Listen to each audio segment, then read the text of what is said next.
Okay, I'm so excited right now because this is her second appearance on Pop Apologists. Madi from the Bad Broadcast. This is your sophomore guest starring appearance on the show. Thank you so much for coming back. Oh my gosh, thank you for having me. I want there to be like a 5-timer jacket, like on SNL.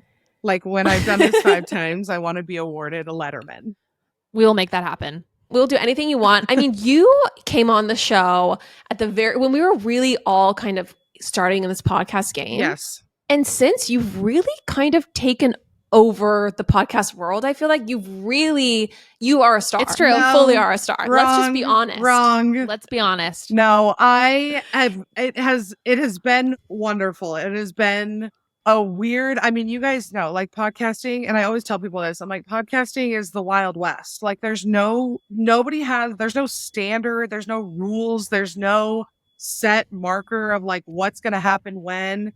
And so any sort of like milestone or like feeling like I might be doing this in an okay way is wonderful. So even you guys saying that is the highest compliment. No, I mean, your brother was bragging to our brother-in-law about how successful the show is, and he just wants to get on. He just wants to get on the show. I loved hearing your P&L. It was very, very impressive, and also you do it by yourself, which is just such a huge undertaking. Like I just can't even imagine the pit in my stomach that I would feel if I felt like I had to just hop on a mic and be entertaining by myself every week. Well, I'm looking for an out. So it's really amazing. I'm looking for an out of the solo.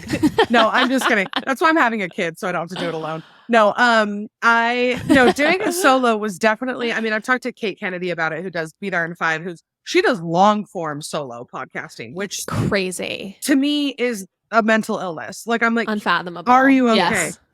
But that's why we just did an episode of Bad Broadcast that'll be coming out in a few weeks with you guys. And that's why, I mean, I think at the beginning, I just did not appreciate like interviews and having people on enough, because now I like crave having people on, and I still do solo episodes, which is wonderful, but like having people on, and especially other podcasters, I love it. Like I was telling you guys, like even having technical difficulties, I'm like, I love when I do it with other podcasters, because we all just know this is how it goes. This is what happens. And there's just, I like this camaraderie in podcasting that we found, hopefully. Mm-hmm. You need to have Kate Casey on your show, because I love Kate Casey so much, because literally if you have her on her show, you don't really have to talk at all. Like she is like rapid fire. She has the most interesting points. She talks. She knows everything.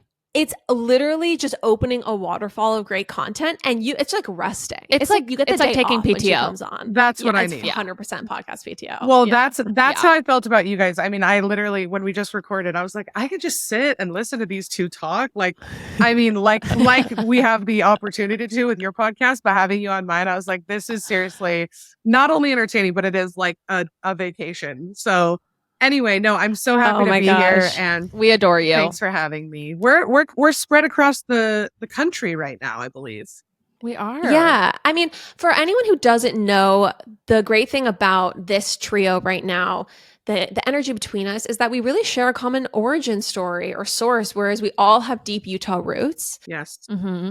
And had a coming of age of sorts in Provo.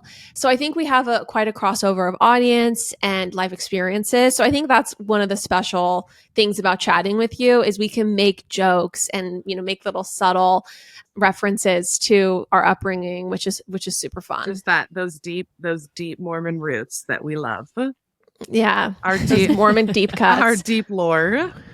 Yes. So, okay, but this is our Christmas episode. So this is coming out at Christmas. Everyone, I hope that, as you escape your family and you escape your duties by putting your AirPods in your ear and listening to Pop Apologists, I hope that this can bring some warm energy to your week this week, and you're having a merry festive season. I literally sound like I'm on the radio. I'm like, all right. No, it's exactly. It's exactly perfect. You're like, it's giving PBS. It's giving. All right, giving everyone, Delilah. you're sitting by the fire. I just hope as those gingerbread cookies are coming out of the oven that you can enjoy this program of Pop Apologists. Program.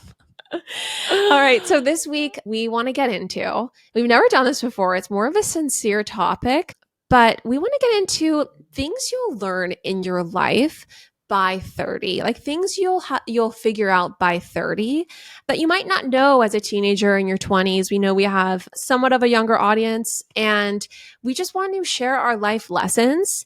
I don't know anything at this point, so it's really just going to be Maddie and Chandler talking. No, I was just going to say, I'm like, this is just going to be like, hopefully it feels like a cheat sheet, but also I feel like whenever I do these, I'll do like anniversary episodes where I'll be like, here's what I learned like in my last year of podcasting. And I always preface it with like, I don't actually know this yet. Like, this is what I'm, this is like what I'm hoping is true. And like, maybe I have like 2 or 3 experiences that back it up.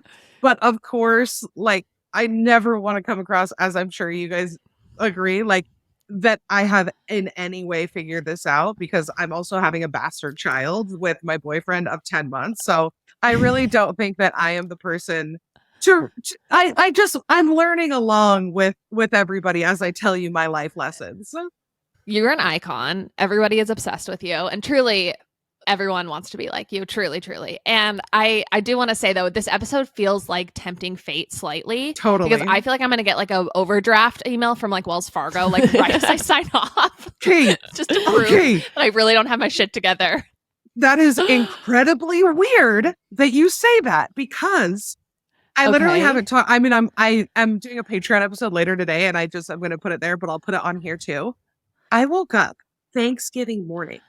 I had gotten paid on Wednesday, and I was like living my best life because I'm like, Black Friday's coming up. I'm going to be able to do all my shopping.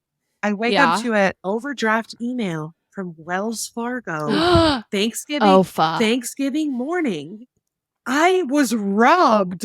DraftKings. I won't even tell you how many charges to DraftKings, which is an online gambling thing. Wait, like you were scammed? Yes. I thought you meant like you were like robbed because your DraftKings charges like didn't go through. I can't even use DraftKings. It's not even legal here. It's not even legal in Utah. I won't tell you the amount, but it was enough that my world on Thanksgiving morning, I'm like, I should be wait. I like woke up. I'm like, my beautiful boyfriend, my baby girl. I'm just like, look, I opened my email, an overdraft. I couldn't believe when you just said that, an overdraft email from Wells Fargo.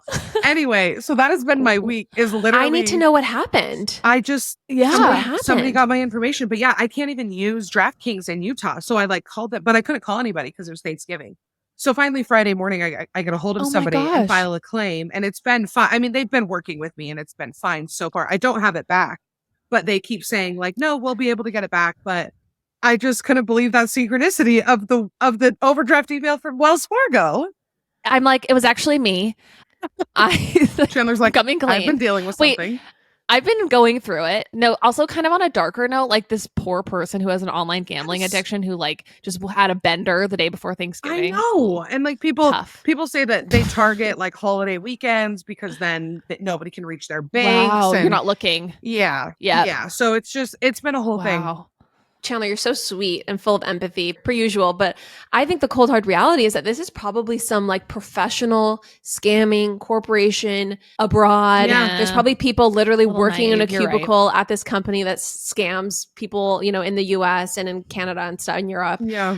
I highly doubt it's just some person down and out during the holidays who just needs to play one more round of poker.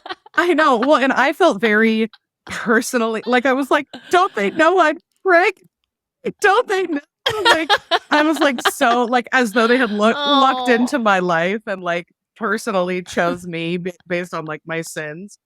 But yeah, anyway, so that was my last week. I should have added that somewhere on my things you'll learn by 30 is that shit happens. But well, it's perfect because my first piece of advice, you know, something you will learn by 30 is that do not get involved with online gambling. That's my biggest tip. That's my biggest takeaway from, you know, my years. I knew that was coming. That's something I've heard about you, Chan. Wait, is it seriously? No. Oh, I'm like, Chandler, that's a little bit of an easy one. Like, okay, are your next two like, don't get into heroin? Yeah. Literally. Stay away from DraftKings. Oh man. Okay. No, but hilarious. I do have my first lesson that I'll learn by 30. I will say it can tie into this if I may just step in. Amazing. Here. Yes, please lead us off. First thing, an ode to, of course, our favorite girl, karma is real. And sometimes you have to let her take care of it. That's my number one lesson that I've probably learned in the last 2 years is that your good karma, your bad karma, it's coming. And so to stay up, she's coming for blood. She's not discriminating. You invite that into your life. And that's what I'm hoping for. Getting my money back. But then I also go on the flip side and I'm like, what did I do to deserve this? What did I what happened? But the Red Delicious, the stealing of the Red Delicious or the 24 case of water bottles. But that's my first lesson is that sometimes karma has to take care of it and you can't step in, you can't do anything about it. And you have to sit back and say, I did what I could. I was as nice as I could. I tried my hardest. I did my best. I have to let them deal with the consequences of their actions. I'll just say, I am not a deeply religious person anymore. Definitely consider myself to be spiritual, but I do not feel deeply religious. And I love believing in karma. Mm-hmm. I love believing in it. Oh, right there with you. Who knows if it's real or actually not real or whatever, science, Big Bang. But I love believing that karma is real and that it has its way of working out whatever needs to be worked out, good and bad. I totally agree. And I'm with you on the religious and spiritual thing. I've become less, the further I go, the less spirit. I feel like the last time I was on Pop Apologist, I was still religious. I was still oh, really? Yeah, I was still I think you might have been. If it was 2020, which I think it was, I was still very much grappling with a lot of it. Now I definitely have a sprinkle of spirituality left in me. But karma is something that I'm I like. It's comforting to me that there's some sort of cycle. There's some sort of, you put good out, it comes back. You put bad out, bad comes back. That's about as much as I know, but I find some comfort in it. No, I mean, I think that it's so true. And I think that even if you see, you might look at people that have great things happen to them who you don't think are very good people or whatever. And I think that you can even consider what it would be like to be someone who is callous to a lot of other people's suffering or things people go through. And do you want to be someone who is fine exploiting or fine with all sorts of misdeeds, essentially? I think that karma is not just about even things that happen to you. It's about who you turn into and what the lived reality is like if you're capable of certain things. So I 100% agree. Karma is super real. I'm going to share a piece of life advice I have for the listeners and something I've really learned. And I'm curious for your guys' thoughts on this. So I personally, when I was in my early 20s, I felt like hanging out with friends was fun, but it was kind of in my brain lumped in with trivial, an indulgence. It's what you do when you indulge yourself and have fun. But your most of your free time, if you could spend it in a way that's more productive and achievement oriented, that's going to be the thing that's going to be the most impactful. What's your sign, Lauren? I'm a Cancer. Okay. What about you, Chan? Me, I'm a Leo. Okay. Are you guys both summer babies? What are you? Yeah. July and August. Okay. I'm a Libra. We've hit all three. Or no, I was going to say L's, but it's Cancer is a C. But I'm I was all L's of no, I'm a Libra. Anyway, okay, keep going. Anyway, I think you arrive at your 30s and what you realize is it's actually so much harder to make friends later in life. And the relationships that you built when you're young and making friends is easy. You're surrounded by classmates in high school and college. Those relationships that you build and those relationships that you continue to build when you're visiting places and you visit your friends, you make the effort to FaceTime, you make the effort to text.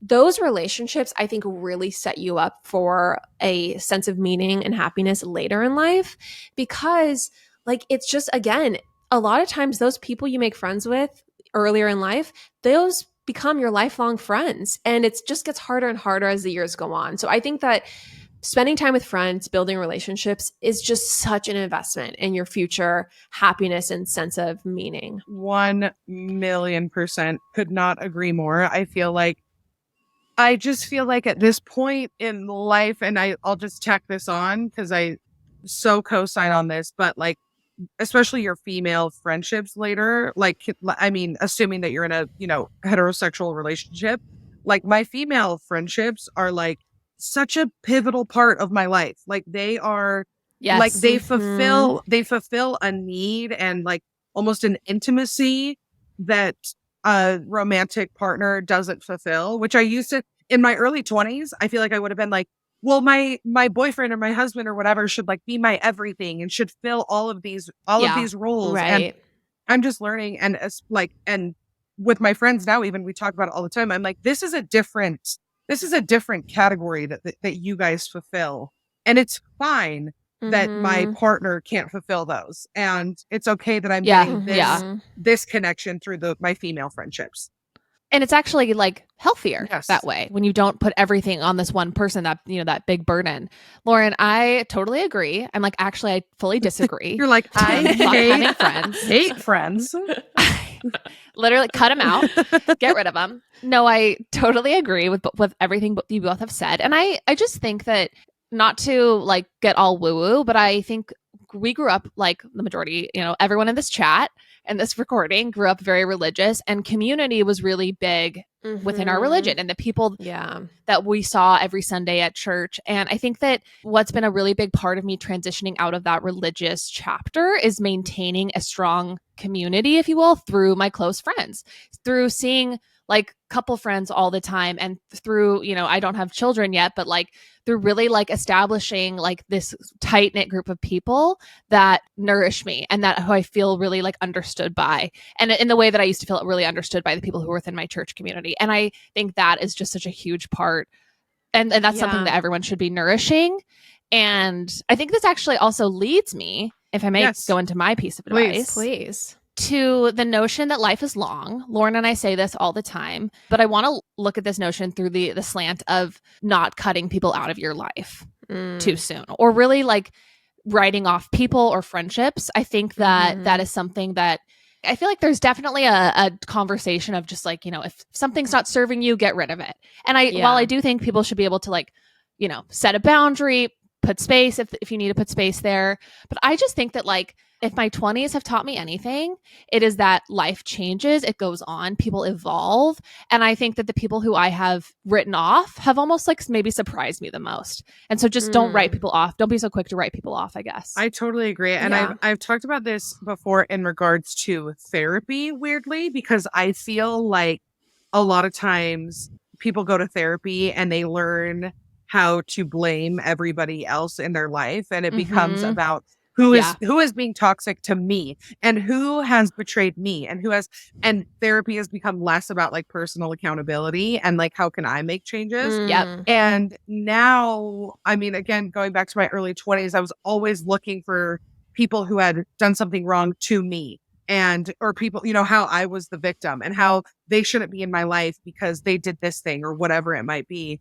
And now, I mean, I'm 30 now, but now entering the decade of my 30s, I'm like, where am I like going wrong? Like, what did I do? How can I make a relationship better? How can I? It has totally shifted. And now I really don't, I mean, it would have to be a major offense for me to be like, you don't deserve to be in my life. Right. It's such a, I don't know. It's just, exactly what you're saying. People change, people evolve, and so do we. And I would hope that the people in my life wouldn't look at me and be like, well, she did that one thing when she was 22 and it really bugged me. Like, I hope that people would give me a second chance. I feel like so much, and this kind of coincides, but well, first of all, one thing I'll say is like having bad blood with someone or not speaking to someone is like an energy you just don't want in your brain. Yes. I have a friend that we don't talk, and it's the one person who has like, other than ex-boyfriends, who is like, we don't speak. Right. And it's something I think about, and it takes up mental space, and it's not like healed for me at all. And I don't think it ever will be, because I genuinely love this person as a friend, and it was sad to me that the relationship dissolved and whatever. But yeah, I think that, like Chandler says, like if you can avoid burning bridges, and if you can instead just kind of like let things simmer, let relationships that aren't working for you fade a little bit, You don't need to cut people out and let them know they're out. You can just kind of take the space for yourself. I think that's just going to help you just not have that noise in your head. And honestly, like the pain that you feel after those friendship breakups. Right. Because Oh I my think gosh. everyone has one and it hurts. Oh, they're 1,000 times worse than romantic breakups. Yeah. Friendship breakups. Yes. Hit a wound so deep. I have been shocked. Yep. Even post divorce, I'm like, that friendship, like I had a really bad friendship breakup in my early 20s. I'm like, honestly, like I think the pain is they're like neck and neck. Like it was so painful to lose a best friend. I feel like you replay those ones more, even than like ex relationships. Well, and like we were saying, they fill a different need. Like they like, I mean, and I would never say one is more important than the other, but just the role that a female friendship plays in your life, to lose it is like, it's deep. It cuts deep. Devastating. Yeah. Yeah. Well, and I think that also like romantic relationships are really held together by like the chemistry of your romance and your love and your passion. And when that dissipates, it's kind of like all's fair in love and war on some level. Like you can't be friends with that person anymore because it had this sexual element to it. Whereas for some relationships, but I think when it comes to especially female friendships ending, it's like with your really close female friends, you are your most vulnerable self. They will probably know you better than your partner will because they will be able to share in the experience of what it is to be a woman and what it is to have these really shared insecurities and vulnerabilities and really understand you. And so I think that rejection can feel a lot more profound because it's not sexual. It's not based on romance. It's like based on your humanity. Yeah. And so it can get really that's dark. kind of how I feel about podcast reviews. Like I'm like, oh, you're just reviewing my personality. That's just you're just you don't know me. You don't care about anything else. You just hate. Okay, cool. It is only who I am as a person. That's great. No, it's like podcasting. I'm always so jealous of our sister. Obviously, people know as an influencer, and I'm always so jealous. There's like nowhere people go, and like there's not like, oh, you go and give her 2 stars and call her a bitch because you don't like one thing she said after being a fan of the show for like years. Yeah. Anyway, yeah, podcast reviews are really special. No, they are a special kind of torture.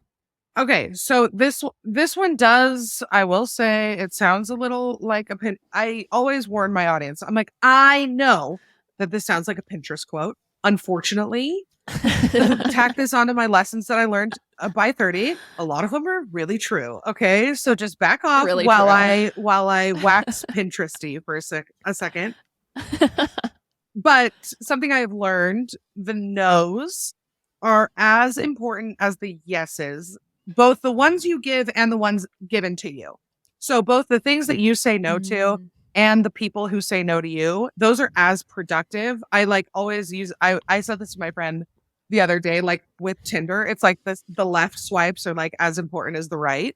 But saying no to things and getting them kind of out of your way is a very productive thing. I used to think like, especially career wise and like relationship wise, like the more times I said yes, like the more I get to do and the more people I meet. And then I realized that when I was saying no to things, I was actually getting on track quicker because I wasn't wasting time with things that really weren't either fulfilling or like making me very happy.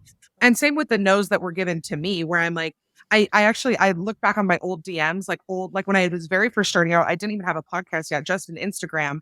And I had reached out to like influencers, like either asking for advice or asking for collabs, that now looking back, I'm like, that was so random. That person is like so not even close to like what I do. And they had told me no, like not that they had been like, no, I don't want to work with you, but just they had, skirted around it or they weren't wanting to collab or whatever it was, understandably. But looking back, I'm like, oh, I'm so glad, because had that person said yes, I would have just gotten on that train and just been like, this is my content now. This is what I want to do. And so looking back, just all of the no's that I gave and received were very productive, though at the time they felt like a stall. They were actually steps. So the no's are important. The left swipes on Tinder are just as important as the right.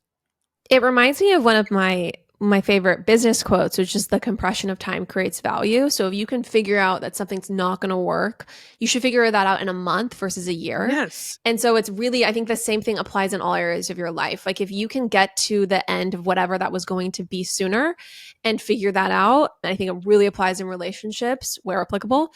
I think it's super valuable. And so, yeah, I completely agree. And I think it also just allow you to focus and edit your time on the things that actually are moving you to where you want to be and where you want to focus. Totally. And I think about that with dating, especially.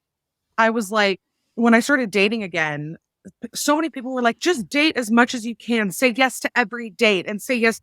And I was like, no, because then I waste all of these nights either with people I love or in places that I love or doing things I actually want to do with like people that I know, like I like my gut feeling is that this is going to be a no. So I'm not going to say yes just because like, you know, you should or you should welcome every opportunity. Right. It's exactly what you're saying. Like, I know it's going to be a no. Let's not waste my time, his time, anybody's like resources. Let's just give it a no and move along. So I love that.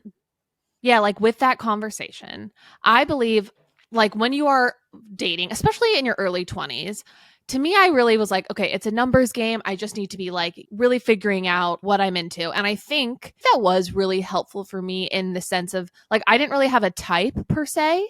I like what I like, but it's not like, you know, one specific type of person. And I think that the people who I dated, and this is actually one of my pieces of advice, like the relationships that were not good for me, I think were actually very insightful. And that led me to actually have a type and to really prioritize the traits that were important in a way that I never did, you know, when I was like in high school or whatever, where it was just like, you know, who's the hottest.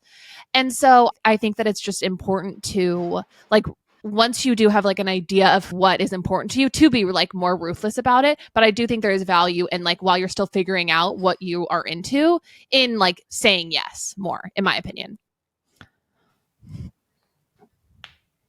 I used to feel so bad saying no to like anything, any dinner, any like influencer event, anything. Like I used to give these huge long explanations to people and be like, well, I'm really busy and I have this. And like somebody asked me the other day, like, well, how do you say no? And like I literally will sometimes just say no, but then I have like a line that I deliver, which is, I can't make it that night. Thanks so much for thinking of me. Like that's like any event that I know is not going to be fun. It's not going to make me happy. Which is really like my only requirement for things I do these days. Is I'm like, is it fun? Is it going to make me happy? Like, let's like veer towards those things. Right. But I just have this line that I say because I'm like, I'm much more ruthless with my time and with my yeses because I'm like, I don't know. And maybe you just have more time in your 20s. Maybe you're just more over it in your 30s. I don't know. But I like that. I'm going to share with you guys a piece of wisdom that I learned on Reddit. Okay. I did do a little cheating. So That's I Googled on Reddit things I wish I knew. Yes. Okay. So a lot of things came up that Googled people had on to Reddit. say. I searched on Reddit. I Googled on Reddit. And so anyway, someone said, this is interesting. So someone said something that they knew at 30 that they only wish they knew in their 20s is that penetrative sex isn't that big of a deal. Yes, it'll hurt a little bit at first, but there's a lot of pleasure to be had after. Chandler? Oh my gosh. Huh. I just wanted to get your opinion. I've never had that before, so I can actually speak to that. You're waiting until your wedding night, of course. Yeah. Yes. Wait, when do you get married, Chan? Do you have a date? 2025. We don't know because this was yesterday's conundrum. Is the location is still TBD, but it's going to be destination. Is he? So we're trying to figure out what season. Where is he from? Ben's from Connecticut. Okay. So he's stateside as well. Okay. But yeah, we want to do it like outside of the country, but 2025, definitely not next year. Okay, and you can wait to have sex until then. You're going to be okay. Yeah, of course. Okay. I mean, I've waited this long. Yeah, you might as well just. What's another 2 years? Yeah, absolutely. I too am waiting for my wedding. I'm just waiting for the right person, you know. I mean, I just have the chills thinking of you both giving that gift of your virginity to your husband. I know, incredible. It's been so selfless of me. It really has. That is, really, yeah. That whole. You actually, no one has to respond to that piece of wisdom. That was just meant to be a jovial moment. So this episode doesn't get too chicken soup for the teenage soul. I mean, I actually think I could say something. Oh, really? Well, I don't even want to say it, but it's along those lines, and I'm going to deliver it. I think that casual intimacy or casual sex. I think that it can be some. Chandler's so Lily Pulitzer sometimes. It's hilarious. In her white cashmere. Casual intimacy. Dr. Laura. Casual intimacy can mean like some high highs, but it can also mean some low lows. And I just don't think it's all like Carrie Bradshaw Sex in the City, in my opinion. Well, speak for yourself. Well, I live the Carrie Bradshaw life over here. So, it's only high highs for Madi. It's only high highs and wild nights and getting pregnant 2.5 months in. That's all I have. Oh my gosh. Okay, I want to talk about something that I wasn't planning on, but I think that this is something you will learn. And I hope people learn this. But so many times a breakup or someone, if you are casually intimate together, if they decide you are casually penetrated.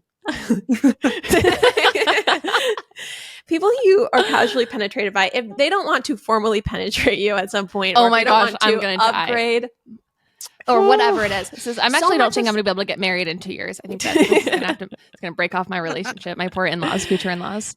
No, all I mean to say is that I think that so many times any rejection you feel, wherever it comes from, so much of the time it is not about losing that person. It's about the hit to your ego. And I think that a lot of times women or men can get confused and think, I'm so in love with my ex, when what they really don't realize is they're just distraught that that person didn't want them. It has very little to do with that person. Oh, 1,000,000%. And I also think that, okay, maybe this is no, I feel like this plays into it. When you're broken up with, I feel like we get so much more attached to the person we invented. Like we have all of these, you know, because you're not with this person. And so there's all these unknown. What would our Christmases have been like? What would our kids have been like? And we fill them in with best case scenario. It's like, well, we would have lived in this amazing house and we would have had this family and it would have been perfect. And it would have been because we have been broken up with. And so now we're telling ourselves, oh, it would have been the best thing in the entire world. When in reality, it probably would have been beyond average. It probably would have been, you know, like if the person doesn't like you as much as it would have been horrible. It would have been, but we let that get away from us. And then, the whole ego of it, which is basically, I mean, just human nature. I've never met one person. I've met people who can deal with rejection and who are, you know, can cope with it. Never met one person who is completely unfazed by any sort of rejection. Right. And if you were, then it would honestly, it would be like a type of sociopathy to be like, oh, I don't feel anything when I'm rejected. It's just so normal. And it's not because the other person is perfect. It's not because they would have fulfilled you in every possible way. It's because your ego is bruised and we've invented this life with this person that doesn't even exist. Right. I 100%. And I think that this happens all the time. I'm clearly a big fan of Reddit. And I read this post that's this guy said basically like, I'm 50. I've been married for 20 years. I love my wife, but my true love was this girl from high school. And I see her on Facebook and, you know, I think about her and there's just a depth to that feeling that I had as a teenager and that romance that I cannot get with my wife. And, am I basically a douche? And that was the question, or how to deal with it. And a lot of people said, and I think it was so apt, it has nothing to do with this girl. What you miss is being 18 or 16. Yeah. You miss the magic of coming of age, of becoming an adult, of trying all new things, of experiencing love for the first time. You miss that phase of life and the discovery of that phase of life. Very likely, this is actually not about the depth of that connection. Totally. And anyway, I think people can get really confused. Yeah. And I'm here to clear things up. Well, here to clear things up and just give people a little cheat sheet. I mean, I feel like the majority of pain in your 20s is, I mean, I don't know, speaking for myself, I guess, is romantic pain. I mean, I feel like career pain maybe comes later in life, but like, in your early 20s, like when you're dating and when you're getting broken up with and when you're trying to find your person or whatever it is, like if I look at my 20s, the majority of the pain I either caused myself or other people caused me was romantic relationships, and it was rejection, and it was, and yeah, I mean, it's true. Like, you think about your high school boyfriend and you're like, that was so perfect and magical, and we just understood each other. And it's like, you probably didn't actually. Like, you probably were both 17 and not very smart and were excited for prom together. And like, you associate the dopamine with like, you know, finding your soulmate. Yes. You associate that first hit of the oxy in your brain of falling in love with like the best time of your life. Yes. Yeah. So I would not, like, I really am baffled by people who say they would love to go back to high school. Like, I'm like, I get it. I liked high school. I didn't have like a traumatic high school experience, but like, I worry deeply about people who crave like experiences in high school. Like, I'm like, how does that feel more fulfilling or better or whatever? I'm like, I miss like not having to work. Sure. Like, and my mom would give me $20 and that's all I needed. But like, the concept of really missing high school has never resonated with me. No, I mean, I just think about like high school time. I also like loved high school. Yeah. But it was maybe a time where I tried the hardest to be somebody maybe that I wasn't, or just tried the hardest to please everyone around me and to be like somebody that my friends think I needed to be. And that's not to say that my friends weren't great, but yeah, I just think that the comfortability in my own skin was not there in high school at all. And I think that has only come to me later on in my 20s and feeling just like more just like at peace with myself. And yeah, I don't get people like that at all. Yeah, I worry for them. I think this goes straight into like what we were just talking about, you know, people like longing for high school days, this idea that youth is wasted on the young. And I really like to believe that life only gets better as you get older. And I found this quote also on Reddit, Lauren. So we were both doing some cheating, but I felt like this person really broke it down in a way that I connect to. So they said, adulthood only gets easier as life goes on. This is something you need to bear in mind. Adulthood starts late teens, early 20s, and therefore it's the toughest part. You stop seeing friends every day like you did in high school. You begin to work and understand the value of money and how far it just doesn't seem to go when you have bills, etc. Typically, your jobs at this stage will be the most mundane as you gain experience, or the older colleagues will get you to do the legwork. And so I think that's like a perfect encapsulation of just like how hard it is to be like when you're first an adult, but then as you like start to get the hang of it. And I think that like life does get better. And I think you realize like you understand how to take care of yourself. You understand how to like manage your money. Like it, maybe these are boring things. You have freedom and you feel more comfortable in your own skin.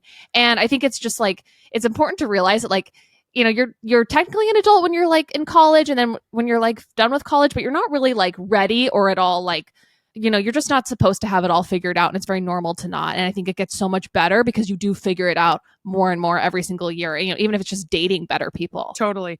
I feel like the concept of being equipped like has made me like, you gather these tools like in your early 20s. Maybe, yes. And like now I look at things that I do, like things genuinely, and I'm not even trying to be funny, like things that I really did not think I could do, like apply for a home or pay my taxes or start a business. Like these things that I'm like, if you would have told 22-year-old Maddie, like, hey, you're going to be able to do all these things, I would have been like, no, I won't. Like, I will never learn how to do that. But you just become more equipped and like you feel like, yes, I don't know. It's a very, very satisfying feeling to me when I'm confronted with something that feels very adult and it feels very, you know, like hiring an accountant or whatever it might be, and then like basking in it after and being like, I can do that. And I did it successfully. Totally. And I learned how to do that. And so the things that feel impossible in your early 20s, like I will never be able to do that. You just do. You just figure out how to do it. You just do. You just do it. I can't even tell you how many things I have like Googled and YouTubed, like, how do I do this? How do I file this paper? How do I get this? Like even this thing with my bank, like, I'm like, I can file a claim with my bank. I learned how to do that. How do I get out of online gambling addiction? How do I remedy this with my family? How do I break news? Where's the nearest, I don't know, Gamblers Anonymous? No, like just knowing that you will figure it out. I tell people that with podcasting too. When people are like, well, how do I do this? I'm like, you just figure it out. You figure out how to record and how to upload and how to edit. and how to grow. And you will problem solve along the way. I feel like, and this kind of dovetails into my next one, which is that so many people say that there's such a thing about turning 30 and being in your 30s, especially as a woman. And I think that, and I've said it before, but it bears repeating. Your 30s really are so much better than your 20s because, like we've been talking about, in your 20s, you're in the fire of having to figure it all out. Like you have no money, you have no idea what to do. Yeah. You know, ideally you find a partner, or you're trying to find a partner, and that is very hard. You're building everything from nothing. And the great thing about your 30s is you wake up on your 30th birthday and you continue in your 30s to feel just as young, just as vibrant. But you also just are like enjoying the fruits of all the seeds you planted in your 20s as well. And so it's really such a special time. And so I just always say like 30s are such an upgraded version of your 20s. So they're not something to fear, everyone. And I will add, my mom has always stood by 40s or even better. So if we're all still doing this 2033, we'll do a recap as we enter our 40s. Yes. And we'll do that. But my mom has said the exact same thing. She's like, your 30s are so amazing. And then you hit your 40s. And she's always told me that. And I think it might be because on some level, like as you get older, you just care less and less about other people's opinions and of trying to be perfect for other people and make everyone so happy and do everything right. And you just more and more accept yourself. And I think that allows people to have a sense of freedom. Absolutely. As they get older. Absolutely. Yeah, totally agree. Hopefully.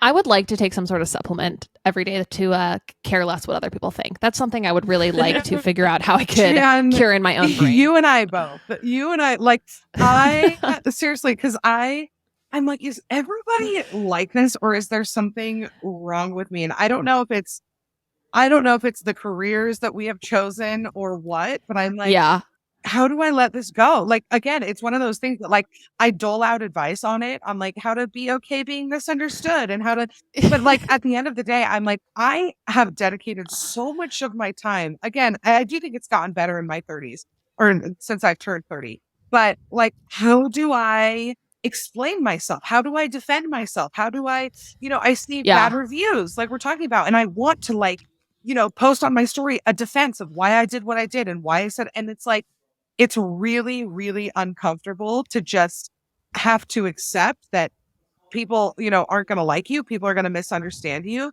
And there's nothing that you can do about it. Because like in your 20s, when your circle is small and, you have your close friends and family and, whatever, you can usually like, make sure things are okay with everybody.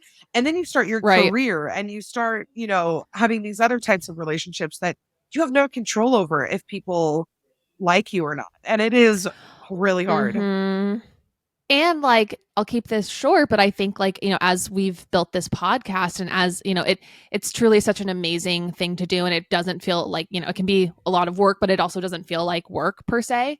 And this is where I feel the most authentic. I hate that word, but it's also can be a big turnoff to people, or it can just be, like you said, it's, people who just don't like your personality. It can just like turn people off. And it's like, but it's you being your most authentic, and that can be really hard to sit with. And so I guess my hope is just that every year it gets a little bit easier to sit with that or to just like brush it off and be like, I hope they find a podcast that they love. Enjoy the Wall Street Journal. I started or whatever. the podcast with such a delusion. I mean, I really started Bad Broadcast and was like, nobody's ever going to not like this. Nobody will ever. I will be the first podcast in history to never get a 1-star review. I'm going like, there's no way. Like I really went into it with a lot of confusion about the world. And like, I remember my first 1-star review. I mean, it shattered me. I mean, I was like, and it was devastating. This girl, and it was actually a review. It said, I haven't even listened to the podcast, but I went to high school with this girl and I don't like her. Stop. So it was even worse. It was like, I was getting 1-star reviews on my high school experience. But anyway, it really did. And I can confidently say that in time, it has gotten better. The 1-star reviews don't sting like they used to. And isn't that so funny? Yeah, and isn't it kind of like I feel depressing? Like it used to take me down for a day. I would be really sad for a full 24 hours. And now it's like maybe 20 minutes. Oh, yeah. It'll take me down. And I'm like, boop, back up. I grapple with this because I'm like, I don't want to be the type of person who doesn't care. Like, I don't want to be so jaded against negative reviews that I'm like this robot who doesn't care. But there is just this balance of being able to tell yourself all of the cliches, all of the stuff we're talking about now. You know, they don't really know me. They don't know, you know, all of these things. It's their own experience of the world. And that's why they're saying this to me, while also like keeping your humanity and not letting it affect you. It's a very delicate line. Right.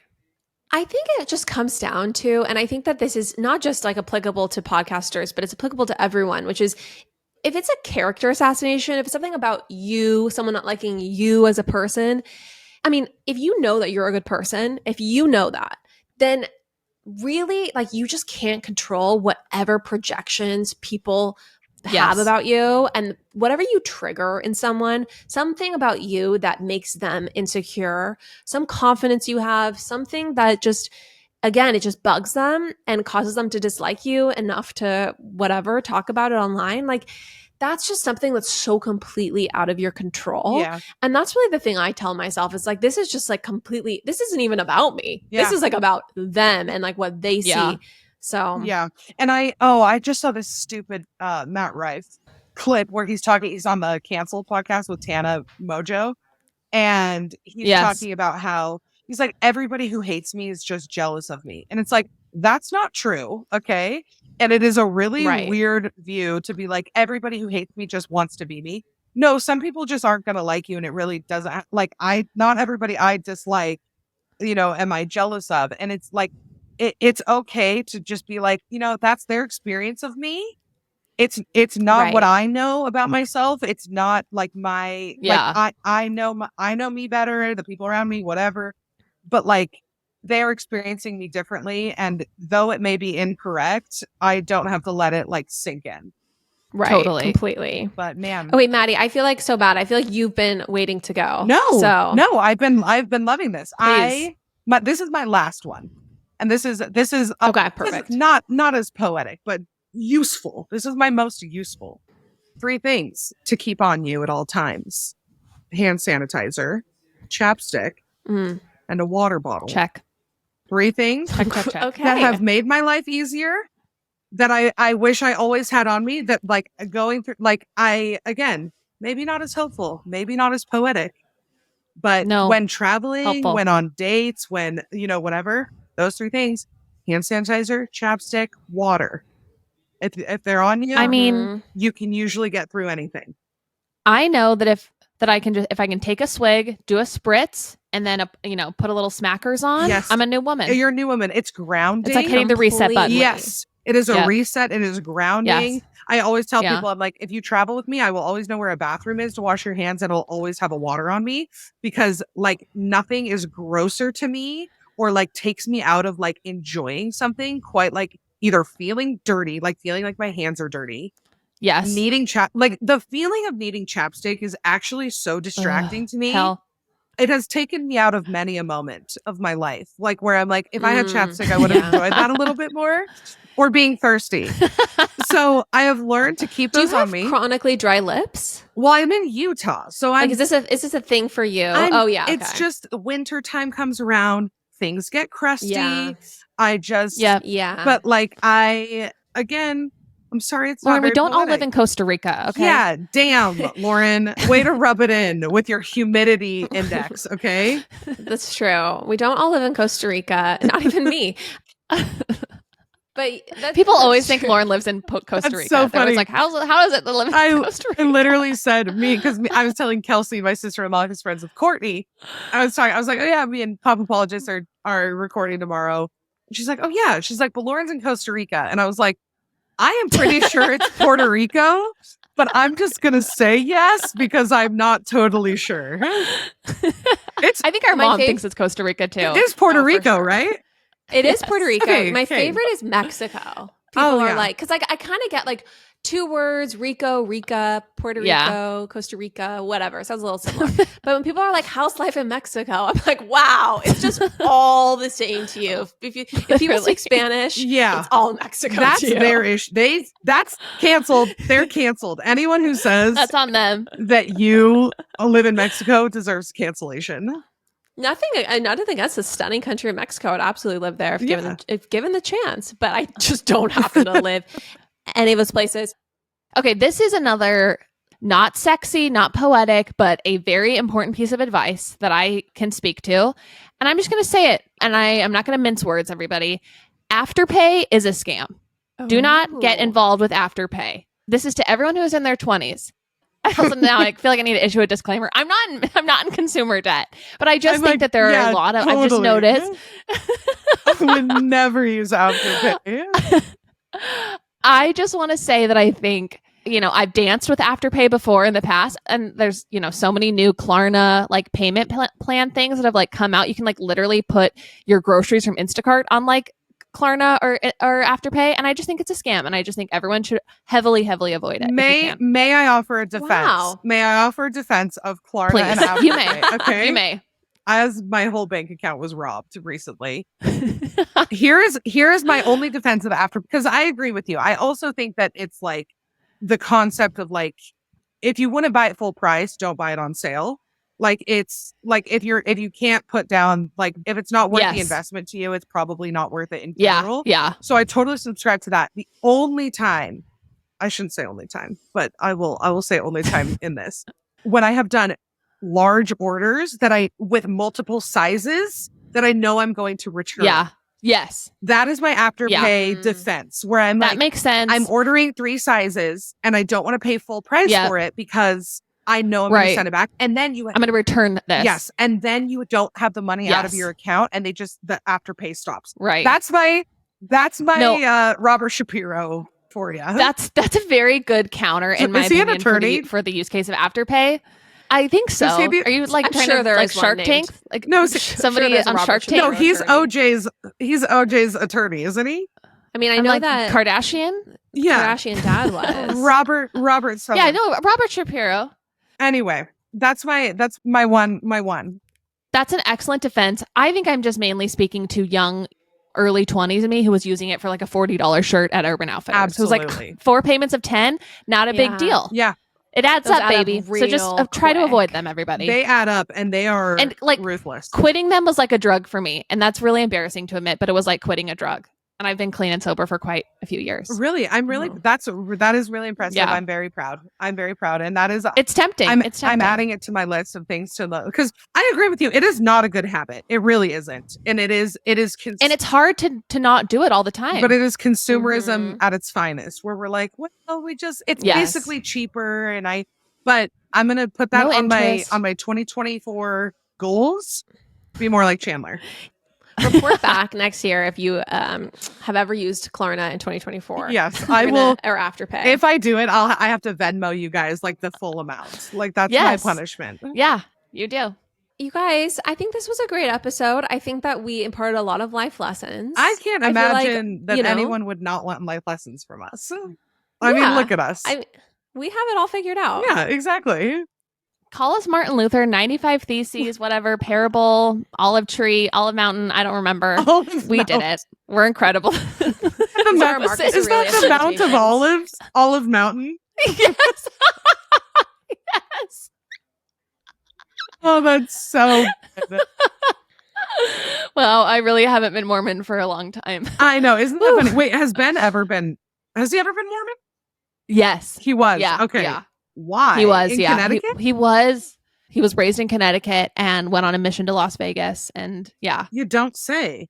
Stopped believing 5 years ago or so. Really? Yeah. So we both have that shared heritage.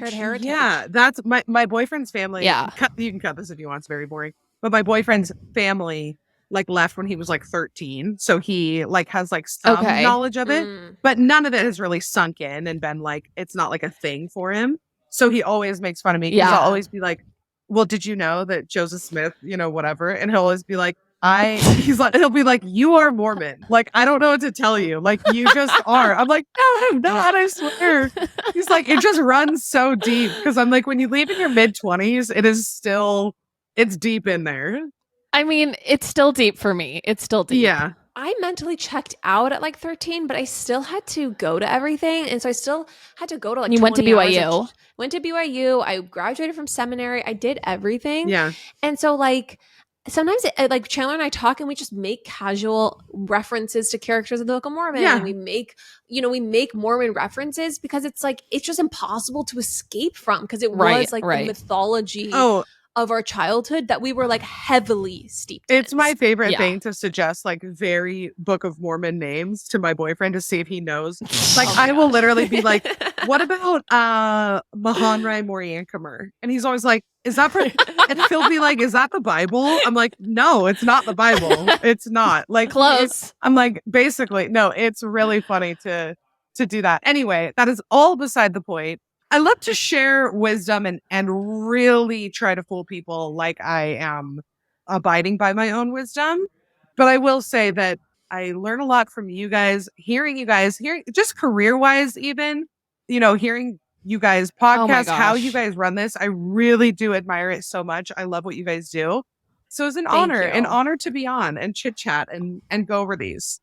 I mean, so great to have you on.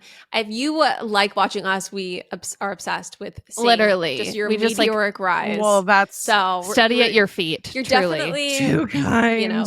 Looking down from above. Definitely. So not. Anyway, really quick. Yes. If anyone on this podcast is not listening to the Bad Broadcast, please, Maddie, where can they find you? What episode do you recommend they start with? Oh man, what episode to start with? I don't even know. I mean, some people go back and start from the beginning, and it like makes me cringe because it's just like.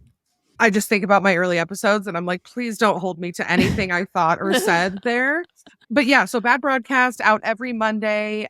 My Patreon is paused for maternity leave at this current moment, but it will start back up again next year. Well, I shouldn't say next year, probably like next March-ish is when I'll start Patreon up again.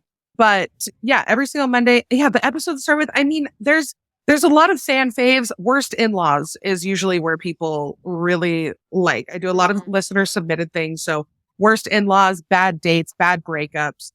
And then, yeah, every now and then, I mean, I toss a pop culture one in. We just recorded a great pop culture scandal episode.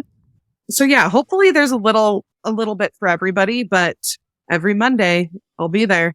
Head on over to the Bad Broadcast. Thank you again for coming on. Thank you guys. And yeah, just please everyone enjoy those gingerbread cookies and get back to your families. Bye. Oh, bye guys.